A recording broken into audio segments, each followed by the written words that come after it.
नमस्ते बहनों, प्रजात academy MP में आपका स्वागत है। कैसी हैं आप सब? उम्मीद करते हैं आप सब अच्छी होंगी और लगातार अपनी पढ़ाई कर रही होंगी। बहनों, जैसे कि आपको पता है कि आपका पेपर 28 फरवरी को होने वाला है।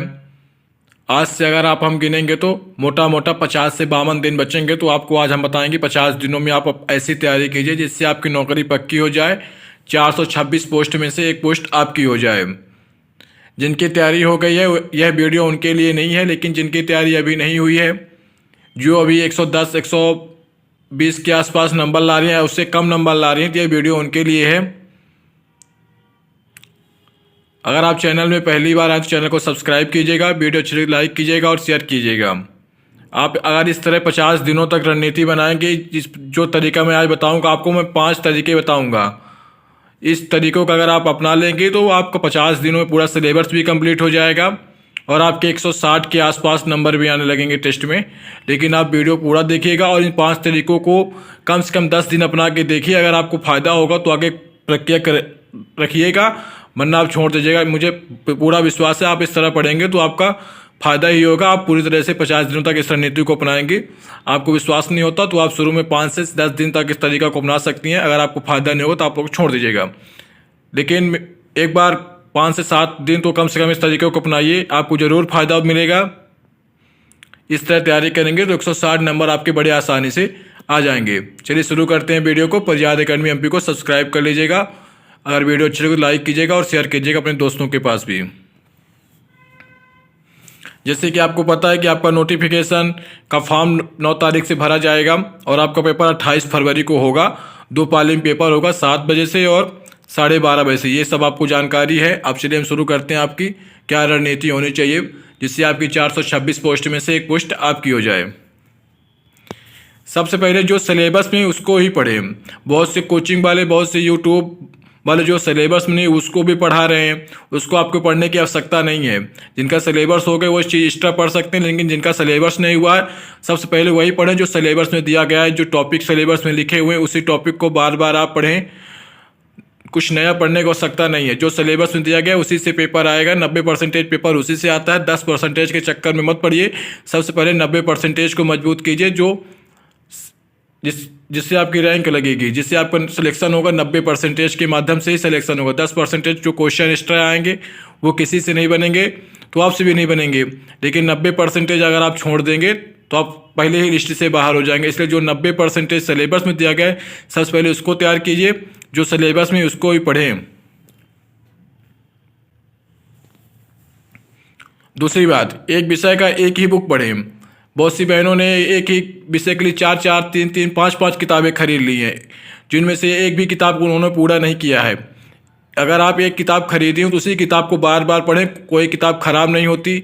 कोचिंग वाले तो रोज़ नई नई किताब लाते हैं जिससे उनका किताब बिचे और आपका नुकसान हो। वो अपनी किताब बेचने के लिए ऐसे कहते हैं कि इस किताब को पढ़ लीजिए। आपने जिस किताब को खरीद लिया है, जिस किताब पे आपने विश्वास कर लिया है, उसी किताब को बार बार पढ़िए। एक ही चीज़ को बार बार पढ़ेंगे तो ज़्यादा फायदा होगा। नई चीज़ें पढ़ने से ज़्यादा नुकसान होता है। एक ही चीज़ों को आप लगातार पढ़ेंगे तो आपका कॉन्फिडेंस भी बढ़ेगा, आत्मविश्वास बढ़ेगा।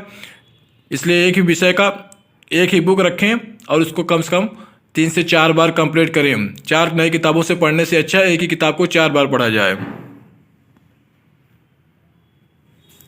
अब हम बात करते हैं जो स्कोरिंग विषय है उस पर आप ज़्यादा ध्यान दीजिए। जैसे कि कुछ 4 सब्जेक्ट में से 2 सब्जेक्ट ऐसे हैं जिसमें स्कोर किया जा सकता है।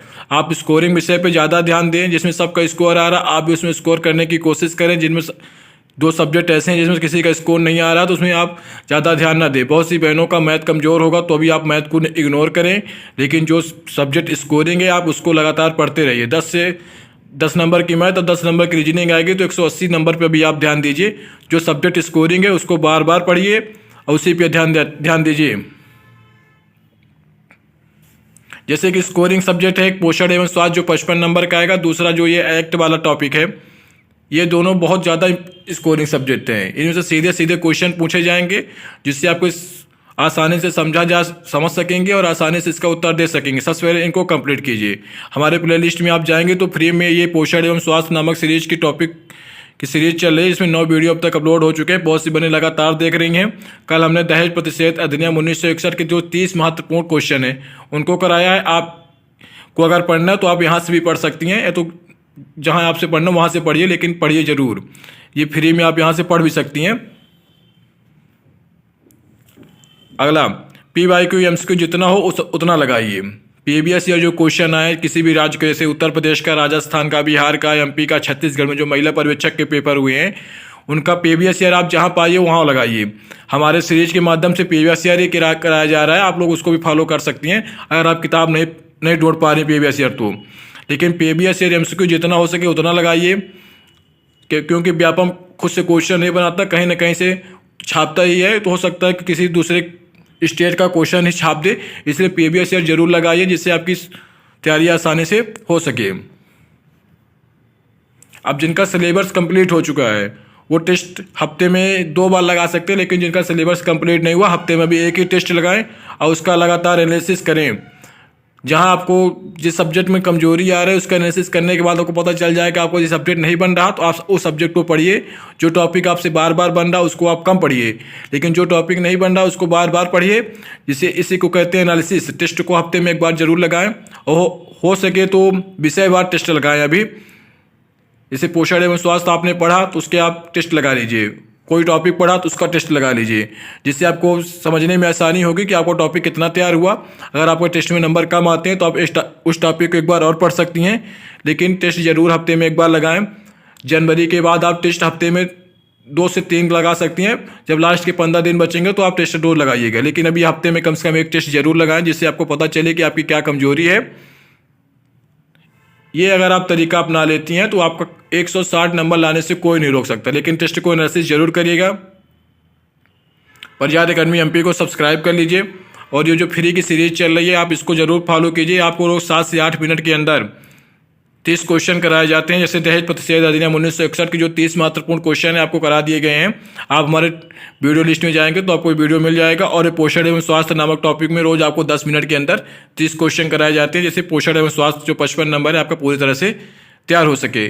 आप हमारे टेलीग्राम से भी जुड़ सकती हैं। प्रज्ञात एकेडमी MP नाम से टेलीग्राम चैनल है, आप लोग कमेंट करेंगे तो आपको उसमें लिंक दे दी जाएगी, जिससे आप लोग सीधे जुड़ जाएंगे। लेकिन आप लोग अगर जाकर टेलीग्राम में सर्च करेंगे तो वहाँ भी आपको प्रज्ञात एकेडमी MP नाम का टेलीग्राम चैनल मिल जाएगा। और आपको क्या समस्या आएगी आप लोग कमेंट करेंगे तो आपको कमेंट में जवाब दे दिया जाएगा।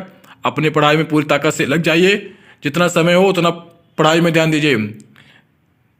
चलिए मिलते हैं अगले वीडियो में। चैनल को अगर वीडियो अच्छी लगे लाइक कीजिएगा, शेयर कीजिएगा, अपने दोस्तों के पास बताइएगा, चैनल को सब्सक्राइब जरूर कर लीजिएगा, वीडियो लाइक कीजिएगा। धन्यवाद।